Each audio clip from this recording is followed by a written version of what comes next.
Now, if you're one of those people that did really well in our trunk stability assessment, then we're going to show you how to perform a perfect push-up where you have no wrist pain, no elbow pain, no shoulder pain, just getting stronger every day. So to perform the perfect push-up, we're going to drop down to perfect push-up position, which means we're going to focus on three things. Number one, we are going to make our head and feet as long away from each other as possible so that we make sure we don't have any arch in our lower back. If you think about pushing your heels towards the wall and your head toward the opposing wall, you'll create that length. Make sure your core is locked in place. Number two is we're going to make sure we push our chest as far away from the starting position as possible so that our shoulder blades aren't collapsed, our head isn't poking forward.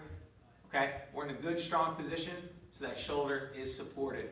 After that, our last thing we're going to think about is moving through the elbows first. During a push-up, the shoulder blades want to glide along the rib cage through the whole movement, and they should only come together at the very bottom of the position before we press back up again.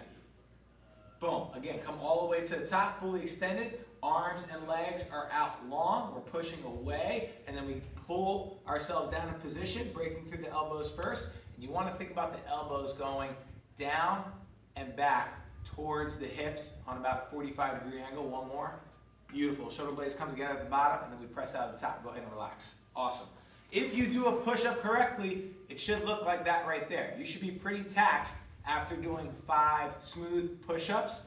If you have wrist pain, one of the best things you can do is have something to grip onto. This also works really well if you have shoulder pain by going with what's called a neutral grip. With this, the hands are facing each other, putting the shoulder in a more neutral position. And we're just going to practice those same cues, pulling ourselves down to the floor, elbows going towards the hips. You'll notice that this exercise is a lot more tricep dominant because of the position of your hands.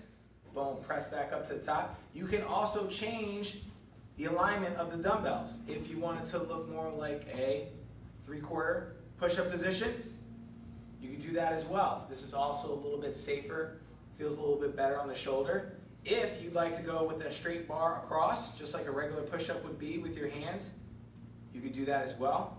Again, all of these variations are going to be a little bit safer on the shoulders and wrists. If you still feel pain in your shoulders, elbows, or hands, you're probably not doing a good job activating those lats by pulling yourself down into position, or you're just not starting in a good position to begin with where all the muscles that are needed to support you are engaged. So, make yourself long, push yourself away from the floor, break at the elbows first, and make sure those shoulder blades don't collapse against each other until you hit the very bottom. If they do, use our regressed form of the push-up where you were doing them elevated to practice that sequence.